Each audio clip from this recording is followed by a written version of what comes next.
Bismillahirrahmanirrahim. Assalamualaikum warahmatullahi wabarakatuh. Jumpa kembali bersama saya Ridho Muktiyadi ya. Untuk video kali ini kita akan belajar bersama-sama terkait dengan navigasi pada aplikasi mobile. Jadi untuk yang sebelumnya teman-teman sudah melakukan instalasi dan sudah membuat desain untuk perancangan aplikasi mobile yang telah teman-teman buat ya, atau yang akan teman-teman buat nantinya. Nah, sudah jadi untuk desainnya, dan untuk langkah selanjutnya silahkan nanti teman-teman bisa buka file project yang teman-teman buat pas pertama kali dibuat ya. Itu dengan caranya mungkin masih ingat ya, teman-teman masuk ke command prompt ya, kemudian pakai komennya itu npx ya, gini ya teman-teman ya. Ini sedikit mengulang saja, npx create expo app. Nah, setelah itu baru nama project yang akan teman-teman buat ya. Contohnya di sini PC 001. Nah, contohnya seperti itu, kemudian di enter. Nah, nanti akan masuk ke project teman-teman ini. Oke, nanti ketika di enter udah jadi aplikasi ya, terus saya nggak akan mencoba lagi karena aplikasi sudah ada, dan harapnya teman-teman juga sudah punya aplikasi yang sebelumnya ya. Nanti tinggal dilanjutkan lagi ya, dikembangkan, ditambahkan lagi ya, atau misal kalau mau bikin lagi ya silakan, tahap-tahapannya masih sama seperti yang sebelumnya. Oke, kemudian kita masuk lagi ke materi kita pada kesempatan kali ini. Topik bahasannya yaitu navigasi aplikasi mobile. Oke, navigasi pada aplikasi mobile ya, tentunya ini sudah nggak asing lagi buat teman-teman ya. Gimana caranya untuk berpindah antara tab atau antara fungsi yang lain yang ada pada aplikasi mobile ya. Perpindahannya, menu navigasinya itu yang teman-teman bisa sesuaikan ya dengan kebutuhan dari aplikasi yang akan teman-teman bangun ya. Contohnya aja yang kayak kemarin, untuk membuat desain saja ya, teman-teman harus memperhatikan juga untuk UI dan UX desainnya ya. Jadi bagaimanakah kontras warna yang akan digunakan, kemudian juga terkait juga dengan experience yang didapat oleh penggunanya. Oke, jadi navigasi ini memang sangat berpengaruh sekali terhadap fungsionalitas ya dari aplikasi yang akan teman-teman buat. Oke, navigasi adalah mekanisme untuk berpindah antar layar atau halaman dalam aplikasi ya. Ini yang akan melakukan perpindahan ya dari satu layar ke layar yang satunya ya. Nah, kemudian komponen kunci dari pengalaman pengguna ya, yang memungkinkan akses yang intuitif ke berbagai fitur ya, karena ada pengalaman pengguna di sini yang akan istilahnya itu kayak memanjakan untuk pengguna, agar pengguna merasa nyaman di aplikasi tersebut ya, menggunakan navigasi yang dirancang sedemikian rupa.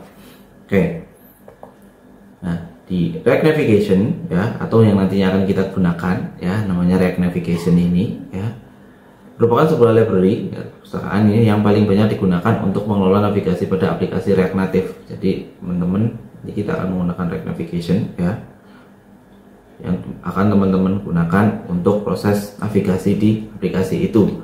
Nah, kemudian di React Navigation juga mendukung berbagai jenis navigasi. Ada Stack Navigation, ada Tab Navigation, Drawer Navigation, dan Button Navigation. Oke. Nah, untuk beberapa jenis navigasi yang ada pada React Native itu ada Stack Navigation ya. Ini menumpuk layar dalam bentuk stack ya, dan memungkinkan pengguna kembali ke layar yang sebelumnya. Jadi nanti ada nanti ada navigasi ya, menavigasikan antara halaman yang sebelumnya terus kembali lagi ke halaman yang tadi dan yang lain sebagainya ya. Ada kontrolnya, kontrolnya macam-macam ya nanti ya bentuknya ya teman-teman. Oke, kemudian ada tab navigation yang menggunakan tab untuk berpindah antar layar. Ini juga bisa ya diakomodir oleh React Navigation ini ya. Kemudian ada drawer navigation ya, navigasi melalui panel samping yang dapat ditarik keluar, yaitu memanjakan sekali ya. Jadi seperti head tapi nanti bisa ditarik keluar gitu ya, tarik keluar terus kemudian dimasukkan lagi. Dan ada button tab navigation yang mirip dengan tab navigation tetapi di bagian bawah layar ya. Jadi biar gampang untuk melakukan navigasinya, karena yang mendekatkan dengan biasanya ya pada umumnya orang kan menggunakan jempol ini untuk menggerakkan atau untuk berpindah antar satu layar ke layar yang lainnya ya, untuk mengoperasikan di smartphone-nya gitu. Jadi untuk berpindah antar satu layar ke layar yang satunya, atau untuk berpindah antar satu tampilan ke tampilan yang lainnya ya, menggunakan navigation yang button tab navigation ini. Oke. Kalau teman-teman perhatikan juga yang kemarin teman-teman buat ya untuk file awal, lihat aja deh, ini file awal saya mana ya, ya ini. Nah ini file yang original ya, yang baru di download ya, contohnya seperti ini. Nah kalau seperti ini coba kita jalankan ya. Nah ini adalah tampilan awal ya yang teman-teman itu yang kita peroleh ya. Oke, ini adalah aplikasi awal yang pertama kali di download menggunakan script yang tadi saya sampaikan di awal itu ya. Nah kemudian ketika kita coba jalankan di sini, nah oke, kita tampilkan dalam bentuk web saja boleh ya.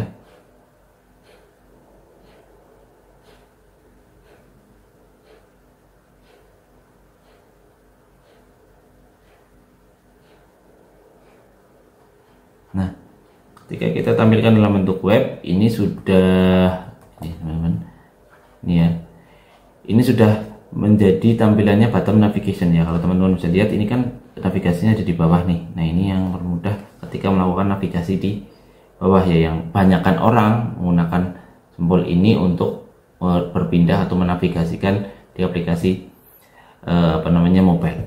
Oke, saya lanjutkan lagi. Kemudian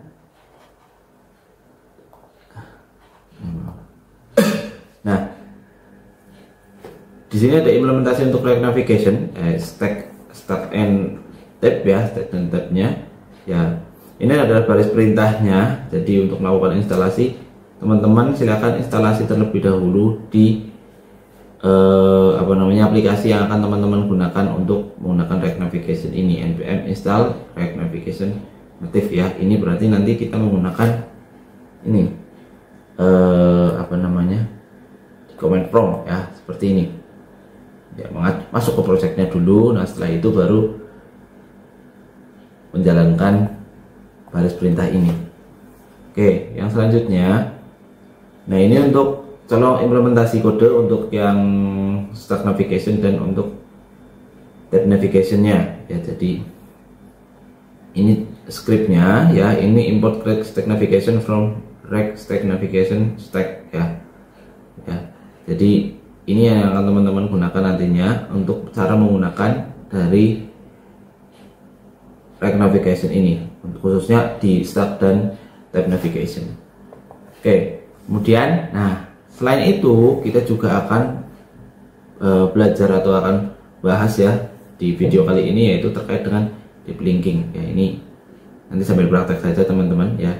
Deep linking adalah sebuah metode untuk membuka aplikasi atau halaman spesifik di dalam aplikasi melalui URL khusus. Jadi ini bisa melibatkan akses di luar aplikasi yang nanti akan teman-teman buat. Nah fungsinya mirip dengan tautan di web yang mengarahkan pengguna ke halaman tertentu ya. Jadi hampir sama kayak link web ya, untuk mengakses ke halaman tertentu nanti menyertakan link tersebut gitu kan. Nah itu bisa ditampilkan di aplikasi mobile. Jadi nanti akan diimplementasikan dan diterapkan di situ. Nah contohnya untuk membuka layar produk tertentu di aplikasi e-commerce ya, dengan link my app produk. Nah 1, 2, 3 ini contohnya. Berarti link ini yang nantinya akan diterapkan di atau akan dimasukkan ke aplikasi. Oke. Untuk implementasinya deep linking di React Native ya, itu untuk melakukan persiapan ya, tentukan skema URL khusus untuk aplikasi, kemudian diterapkan nih. Nah contohnya itu my app ya, atau dan sebagainya. Nah ini salah satu contohnya ya. Nah untuk konfigurasinya seperti ini teman-teman ya, jadi nanti ada konsep linking ya, kemudian ada prefixnya. Nah ini yang di sini yang dituliskan sebagai alamat dari website ya, atau link yang nanti akan digunakan ya.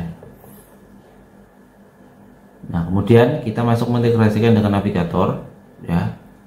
Nah, ini contoh kodenya, navigator container linking ya, stack navigator, screen here. Nah, contoh laginya. Nah, ini penggunaan deep linking ya. Jadi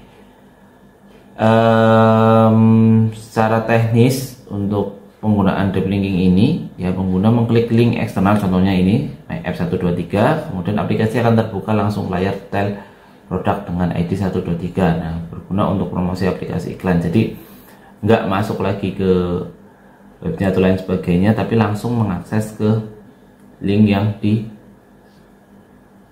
itu. Nah, kemudian mengelola navigasi dan deep linking di iOS dan Android. Dan untuk di iOS ya teman-teman, nanti ketika teman-teman ingin mengembangkan aplikasi ini dalam bentuknya iOS ya, untuk sistem operasi iOS ya, tambahkan skema URL di info.plist ya, plist ya, kemudian konfigurasi universal link ya untuk mendukung deep linking berbasis web ya. Untuk secara teknisnya nanti teman-teman bisa lihat di halaman dari React Native ya, nanti kita akan buka juga di sini untuk penerapan dari deep linking ya. Kemudian untuk Android ya, di sini ya tambahkan intent filter di Android manifest.xml untuk menangani deep linking ya, konfigurasi app link ya untuk menangani link berbasis web. Oke. Nah, keuntungannya ketika kita menggunakan React Navigation dan deep linking ya, reaktivitas ya, navigasi dinamis dan mudah dikelola. Kemudian ada user experience yang mempermudah pengguna untuk langsung menuju halaman tertentu dari luar aplikasi. Jadi kita bisa mengakomodir halaman itu ya untuk bisa langsung menuju, diarahkan ke sana gitu, ke luar aplikasi. Kemudian cross platform ya, berfungsi di iOS dan Android dengan sedikit konfigurasi tambahan. Memang konfigurasinya nggak terlalu banyak ya. Ini sebenarnya menguntungkan sekali untuk dinamis dari data dan perubahan yang terjadi ya. Jadi nggak perlu kita update lagi ya. Contohnya masuk ke web lagi nih ya, nanti ya sesuaikan dengan web yang dituju. Berarti web dituju akan berubah ya, silakan gitu, kita tinggal menyertakan link tersebut saja. Nah, oke teman-teman ya, ini secara teori ya untuk terkait dengan deep linkingnya ya, sekilas saja untuk deep linking. Nah, kita lanjutkan untuk coba di praktikumnya ya. Tadi kita sudah coba jalankan di sini ya, untuk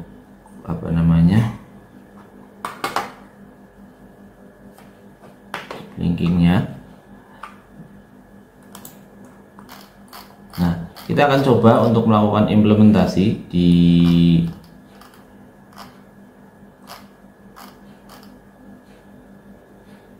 deep linking ya teman-teman. Nah, silakan teman-teman kembali ke halaman ini, atau sebenarnya buka aplikasi yang teman-teman miliki ya untuk penerapan dari deep linking ini ya.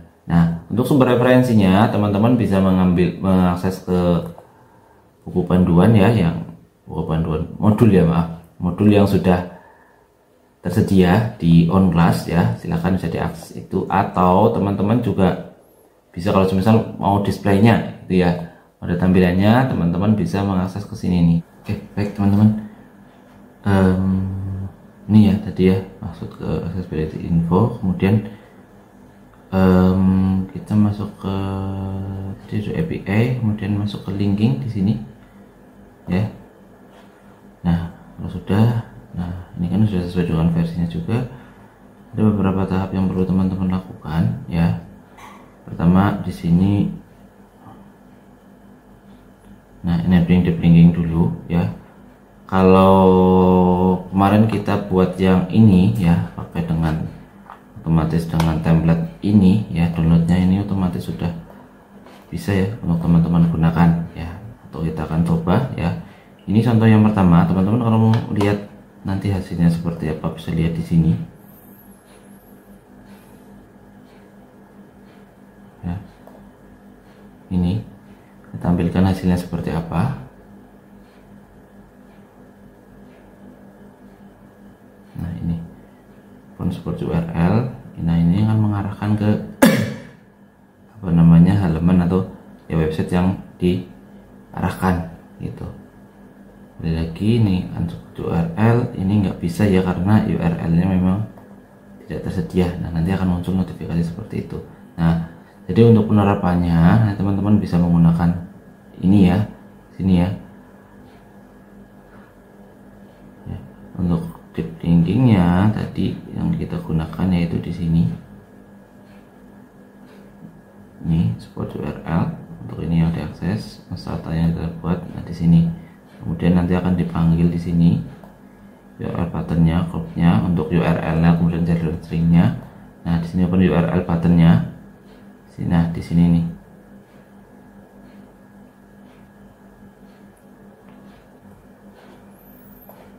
Oke teman-teman, ini kan halaman yang akan kita coba rubah. Nah, halamannya itu ada di mana ya? Jadi kita akan menggunakan project ini. Nah, ini ada explore dan home ya. Untuk yang akan kita rubah itu adalah di home-nya. Home itu berarti di indeks ini teman-teman, di halaman ini. Terus misalnya kita rubah, coba kita akan sesuaikan dengan script yang ada di sana ya. Misalkan kita rubah script yang di contoh ini, kita akan coba sesuaikan.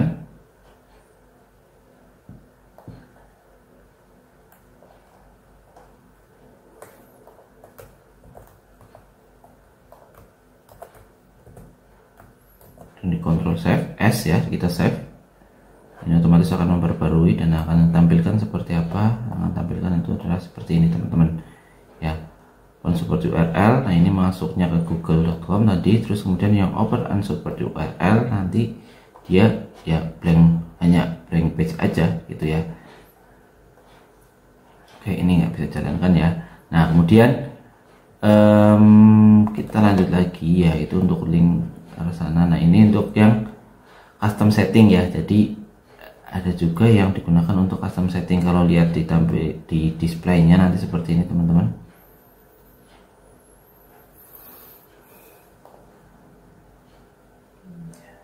Jadi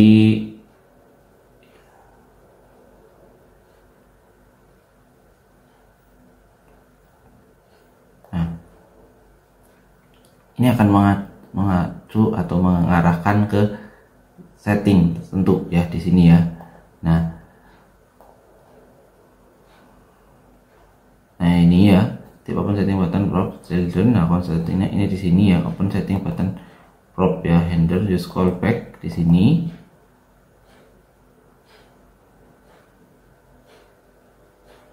Nah, ini linkingnya ini nanti akan masuk ke open setting. Jadi open setting di apa namanya, kalau di sini berarti open settingnya ke ini, ke apa namanya, ke Expogo-nya ya. Kalau kita coba terapkan misalnya seperti ini ya, kita coba terapkan di sini. Ya, ini di sini nanti ini bisa jalan ya, karena coba kita coba dulu. Nah, nggak mau tuh ya, ini nggak mau ya. Kalau kita menggunakan apa namanya,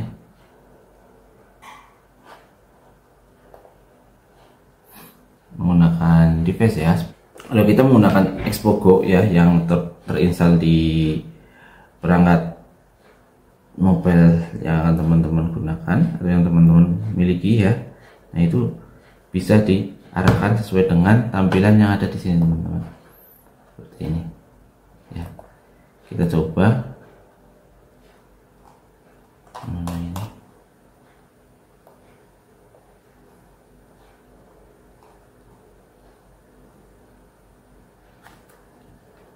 Nah, kita akan coba ya menampilkannya ya. Expogo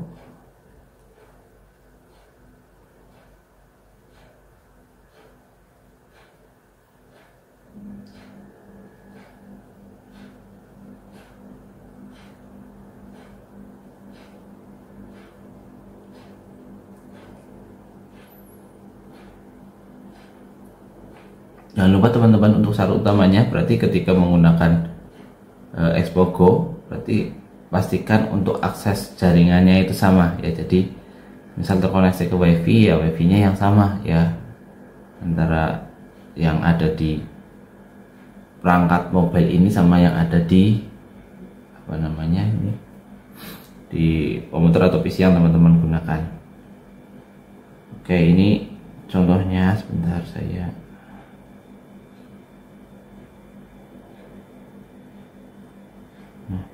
ini contohnya teman-teman ya, sudah jadi ya, karena saya pakai mode gelap ya, jadi di sini tampilannya hitam ya.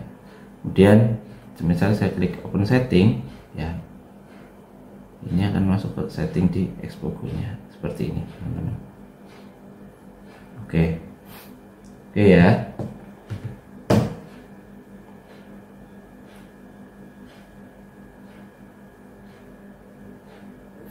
Oke, selanjutnya lanjutkan di sini. Nah, kita masuknya ke deep link ya. Dan kita masuk ke deep link di sini ya. Deep link yang dimaksud nanti sebagai contohnya itu nanti seperti apa? Seperti ini teman-teman. Ya, kita lihat dulu aja di secara displaynya di sini.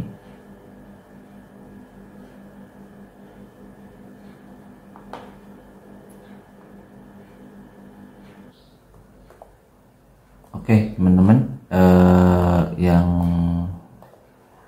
teman-teman untuk yang ini akan otomatis akan menampilkan link yang berhubungan atau yang digunakan di device yang teman-teman gunakan. Nah, contohnya kalau semisal kita tampilkan di sini, ini berarti link untuk apa namanya launchernya ya, launcher dari menjalankan ini akan terletak di sini ya. Nah, ini ya, di sini berarti untuk aksesnya. Nah, sedangkan kalau kita coba di copy gunakan di aplikasi kita, ini sudah saya apa namanya buat. Nah, nanti akan seperti ini. Jadi, nah di sini, oh ini ternyata aksesnya ke sini nih untuk apa namanya bisa satu aplikasi yang digunakan. Oke, dan yang terakhir ini ada intent ya. Jadi ini nanti yang seperti apa, kita akan coba dulu di sini ya.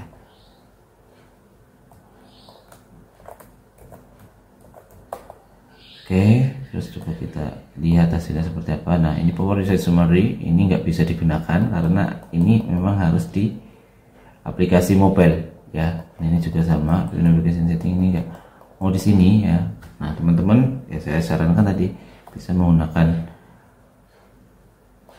apa namanya Expo ya, untuk bisa menampilkan hasilnya. Jadi semisal seperti ini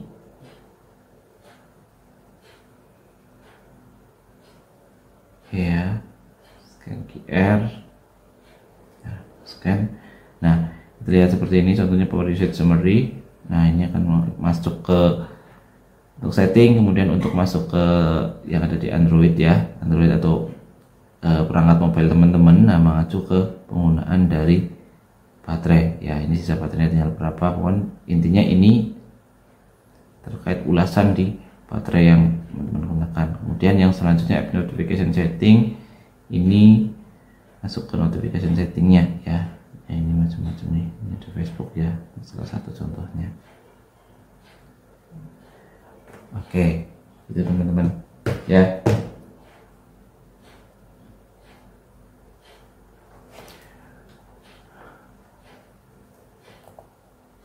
Oke teman-teman, gitu ya kurang lebih untuk deep linking ya, untuk penerapannya. Jadi silahkan teman-teman bisa eksplor lebih dalam lagi untuk implementasi dari deep linking itu seperti apa ya. Ini yang jelas bisa memanfaatkan link-link yang sudah ada yang memang bisa ditambahkan untuk proses perubahannya itu cepat ya, tanpa harus membuat lagi ke aplikasinya sehingga nanti ada instalasi lagi dan yang sebagainya, untuk proses yang dinamis ya, dinamis dan lebih cepat karena akan mengakses ke web atau apa namanya ya, untuk akses tertentu ya, itu bisa menggunakan deep linking seperti tadi saya contohkan. Oke, terima kasih teman-teman sudah menyaksikan video ini ya. Kita akan ketemu lagi untuk membahas topik yang lain ya di video yang selanjutnya. Ya, terima kasih sekali lagi dan mohon maaf jika banyak kekeliruan atau kata-kata yang kurang berkenan. Ya, saya cukupkan. Terima kasih. Wabillahi taufiq wal hidayah. Assalamualaikum warahmatullahi wabarakatuh.